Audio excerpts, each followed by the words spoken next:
পরীক্ষা দেবো না ঘর পালাবো। আসলে একটা বোকাচোদারা বাথরুম ঘর দিয়েছে। হাই গাইস, আমি মৃণাল। কাল হচ্ছে কলকাতা পুলিশ কনস্টেবলের পরীক্ষা আছে। আজ এখন বাজে 10:30টার মতো। তো কাল ভোরবেলায় উঠতে হবে। আজকে আর কোনো কিছু পড়বো না। আজ শুধুমাত্র অঙ্ক প্র্যাকটিস করলো, আর কোনো কিছু না। রিজনিং করিনি, জিকেও পড়ি। ভুল হয়ে যাওয়ার চান্স থাকতে পারে, ঠিক আছে, কনফিউজ হয়ে যাওয়ার চান্স থাকবে। বারবার রিভাইজ করার কোনো প্রয়োজন নেই। যেগুলো মাথার মধ্যে আছে সেগুলো থাকলেই হবে। আর দেখো, শুধুমাত্র আমি অঙ্কই করলাম। এখন অঙ্ক করলাম 60টা অঙ্ক করলাম। প্রতিটা চ্যাপ্টার থেকে মোটামুটি 3-4টে করে করলাম, ঠিক আছে। তো 5-6টা করে করেছি কোনো কোনো চ্যাপ্টারে, যেগুলো খুব ইম্পর্টেন্ট, যেগুলো খুব বারবার আসতে পারে সেই সব চ্যাপ্টার থেকে।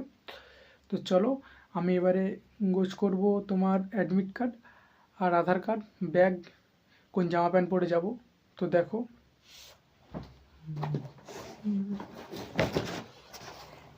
ব্যাগটা একটু ময়লা হয়ে গেছে বলে পরিষ্কার করছি গামছা দিয়ে, ধুলো বসে গেছে।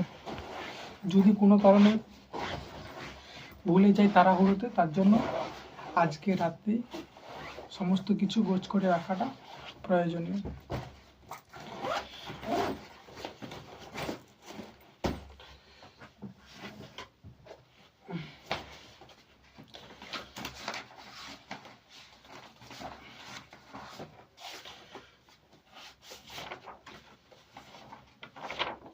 তো এই হচ্ছে আমার অ্যাডমিট কার্ড।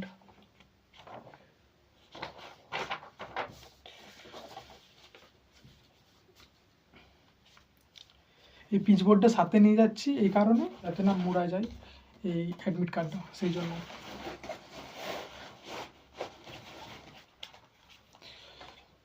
তো এই হচ্ছে আমার আধার কার্ড, ছোটোবেলাকার ছবি। পুরো নাম্বারটা দেখা যাবে বলে আমি হাত দিয়ে এটা চেপে রেখেছি। আর একটা আধার কার্ড আছে,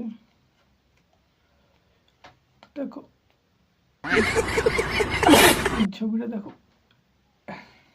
তো ব্যাগের মধ্যে সমস্ত কিছু করে রাখলাম, আর কিছু নেই। প্রিপারেশান মোটামুটি আমার যেভাবে পড়েছি, মোটামুটি কত 50+, 50, মানে 50+ স্কোর তো করবই। এবারে টাইম ব্যাপার আছে, আর কেমন কোয়েশ্চেন কি আসবে সেটা। আমি জিকে রাস্তা ছেড়ে দিয়েছি, ম্যাথ আর রিজনিংয়ে বললাম। জিকে খুব জোর হয়তো 10-12টা অ্যাটেম্প্ট করার চেষ্টা করবো, তার বেশি কিন্তু নয়। কেননা জিকে হচ্ছে এমন কোশ্চেন, তুমি যদি কোশ্চেনগুলো বারবার পড়ো তাতে তুমি কনফিউজ হয়ে যাবে। দুটো অপশানের মধ্যে সব থেকে বেশি কনফিউজ হবে। তো গতকালের জন্য এগুলো হচ্ছে ড্রেস।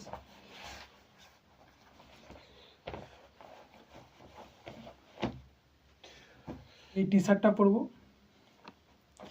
এই প্যান্টটা পরবো, এই টি শার্টটা পরবো। দুটো টুপি নিয়ে নিয়েছি। একটা এটা পরে যাব, বাট এটা আসার সময়তে পরবো যদি ঠান্ডা লাগে, আর এটা যাওয়ার সময়তে পরে যাব। আর এই আমার সোয়েটার, ঠিক আছে। এটা লাল, ভিতরেরটাও লাল, শুধু লাল লাল লাল, রেড। তো দেখো গাইস, আমি কিন্তু উঠে গেছি সকালবেলায়। তো উঠে সোয়েটারটা আগে পরে নিয়েছি, এবারে রেডি হবো। কি ঠান্ডা রে!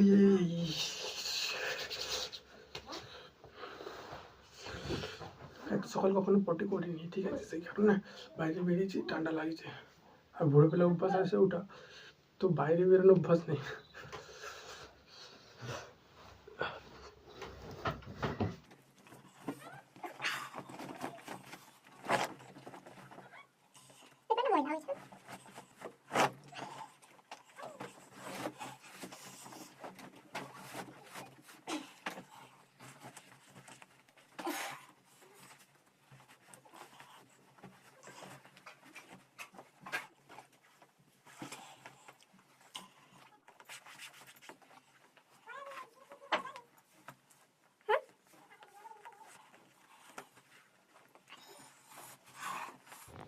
তো মোটামুটি আমি কিন্তু ফাইনালি রেডি প্রায় হয়েই এসেছি।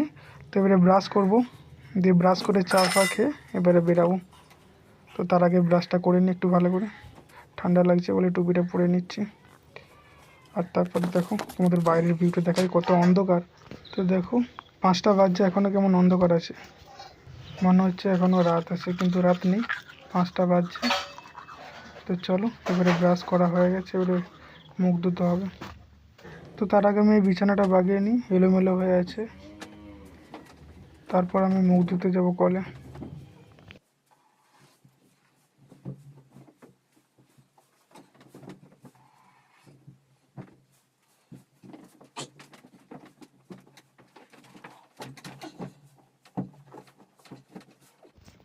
তো দেখো ফাইনালি কিন্তু গোছ হয়ে গেছে চারিদিক। 5 minutes later. তো ব্রাশ করে চলে এসেছি, এবারে একটু জল খাচ্ছি, সকালে একটু জল খেতে হবে। একে ঠান্ডা, তার উপরে বাসি জল।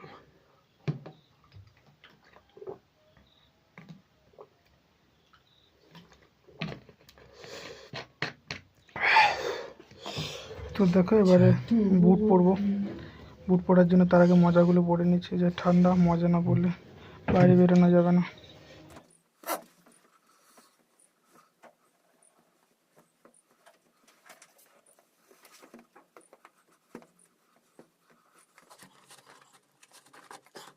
তো এখন এবারে বুটগুলো পরছি। তো দেখো বুট পরা হয়ে গেছে, এখন আমি পুরোপুরি রেডি হয়ে গেছি। এবারে কিন্তু আমি বেরোবো পুরোপুরি তৈরি। তো দেখো এখনও কিন্তু চারিদিক কেমন অন্ধকার।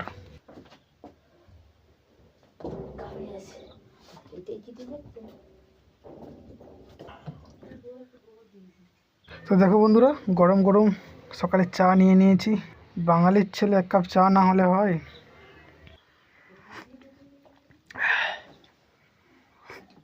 তো চলো গাইস, পরীক্ষা দিয়ে আসি।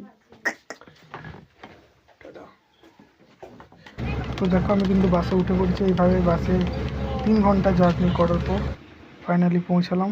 তো দেখো এটা জয়রামবাটি কামারপুকুর।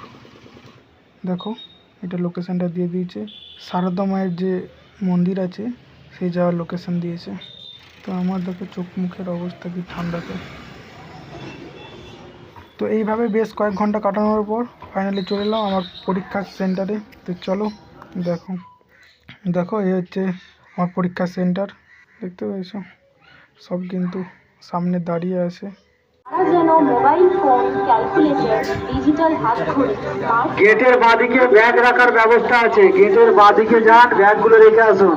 খাতা, ছাপানো ব্যাগ যারা পরশু করেছেন, গেটের বাঁদিকে একটা রুম আছে, ওই রুমের মধ্যে রেখে আসুন। ঢোকার বাঁদিকে দেখো অবস্থা, দেখো রুমটার কি অবস্থা হয়ে আছে। ব্যাগ যদি গেটের সামনে থাকতো মনে হচ্ছে সেফটি থাকতো। এই ঘরটা দেওয়ার থেকে না দেওয়াই ভালো ছিল। একটা বাথরুম ঘর দিয়েছে, ये सब क्या देखना पड़ रहा है? अच्छा है मैं अंधा हूँ। প্লাস এই অবস্থা কি দেখো, দেখতে পেয়েছো চারিদিকে কত ধুলো। তো কি আর করা যাবে, সবাই যখন রাখছে আমাকেও রাখতে হবে, আমার জন্য তার স্পেশাল করে করবে না। তো চলো টাটা, পরীক্ষা দিয়ে দেখা হচ্ছে। 3 hours later. আমি পরীক্ষা দিয়ে চলে এসেছি। তো এই জাস্ট খুব জোর আধা ঘন্টা হবে। তো আজ পরীক্ষার কোশ্চেন খুব একটা হার্ড থাকেনি, খুবই ইজি ছিল। তো রিজনিং তো একদম জলের মতো প্রায় ছিল, দুটো নয় মোটামুটি 4-5টা হয়তো একটু ট্রাপ ছিল, ট্রাপ মানে কি মানে মডারেট ছিল, আর 2-3টে একটু হার্ড ছিল, ঠিক আছে। আর জিকে তো খুবই সোজা ছিল। জিকেতে আমি শিওর নই, বাট আমি ম্যাথে আর রিজনিংয়ে মোটামুটি আমি স্কোর করেছি, 50+ করেছি। আমি সব কোশ্চেনগুলো দুবার করে দেখেছি, যেগুলো আমার ডাউট হচ্ছে যে এটা কনফিউজ, সেই কোশ্চেনগুলো আমি বেশিরভাগই ছেড়ে দিয়ে, মানে ভুল হওয়ার চান্সটা আমি এড়িয়ে গেছি। যদি কোনো কারণে 50-50 চান্স নিতাম হয়তো 1-2টো হয়তো ঠিক হতো, কিন্তু আমি রিস্ক নিইনি সেফ স্কোরের জন্য। তো আমার এখনও যদিও মনে হচ্ছে এখনও সেফ স্কোর নেই, কেননা আমি ভাবলাম যে শুধু হয়তো আমারই সহজ পরীক্ষা হয়েছে। পরীক্ষার বাইরে মানে বেরিয়ে জিজ্ঞেস করলাম যে সবাইকে কেমন পরীক্ষা হয়েছে, ইভেন সবাই বলছে পরীক্ষা বিরাট ফাম্পার ফাটাফাটি।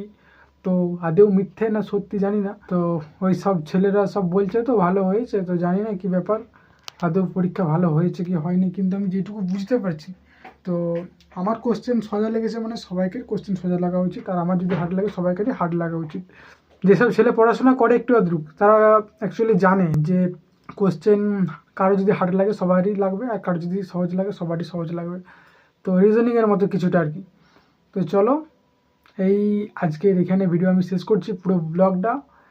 তো ভিডিওটা কেমন লাগলো অবশ্যই আমাকে কমেন্ট বক্সে কমেন্ট করে জানাবে।